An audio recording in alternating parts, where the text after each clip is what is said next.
हुण सानू ये पता है कि जशन है, केक कटना है, केक खाना है, खाओ, अल्लाह तुहाडी किस्मत च करे, सुबह खाओ शाम खाओ। लेकिन कदे ये भी सोचिए कि रसूल आए क्यों ने? रसूल दसन आए ने कि जिंदगी ऐदां गुजारनी है।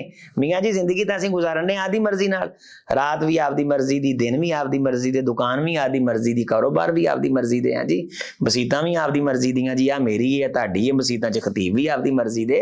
वो किहड़ी गल है जिहदे विच अल्लाह दे रसूल दी मर्जी चलदी है? शादी असीं अपनी मर्जी नाल करदे हैं, रिश्ता वेखण दे उसूल साडे आपदे ने, खाने असीं आपदी मर्जी नाल खाने हैं, असीं रसूलुल्लाह नूं पुछदे ही नहीं।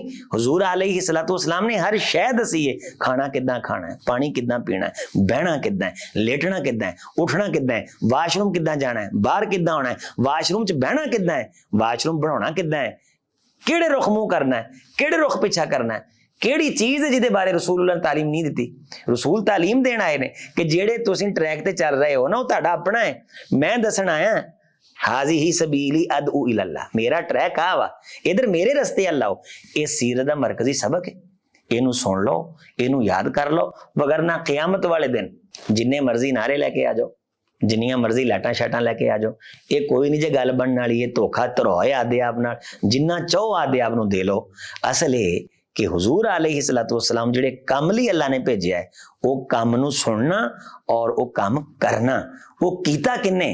क्या मेरा लिबास सुन्नत दे मुताबिक है, मेरा चेहरा सुन्नत दे मुताबिक है, मेरी नमाज हुजूर दे तरीके दे मुताबिक है, मैं शादी कर रहे हैं, शादी ते मैं लोग इकट्ठे कीते ने, वलीमा बरात, ये सब कुछ आदी मर्जी दा है या रसूलुल्लाह दे तरीके दे मुताबिक है? रसूल दसन आए ने हर वो तरीका, तवज्जो करो, जेड़ा अल्लाह दे रसूल दा नहीं, वो मरदूद है, वो मरदूद है।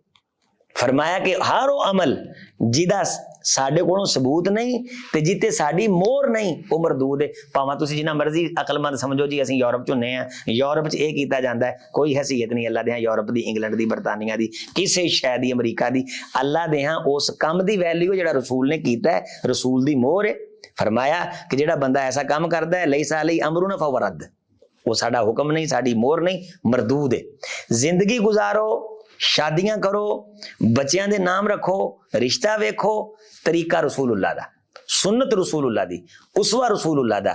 रसूल दसन आए ने कुरान दी ऐतां पढ़ के जिंदगी इदां गुजारनी है। अल्लाह कोलों दुआ है कि अल्लाह सानू रसूल दी आमद दा मकसद समझण दी तौफीक अता फरमाए। बहुत शुक्रिया। वस्सलाम व रहमतुल्लाह व बरकातहू।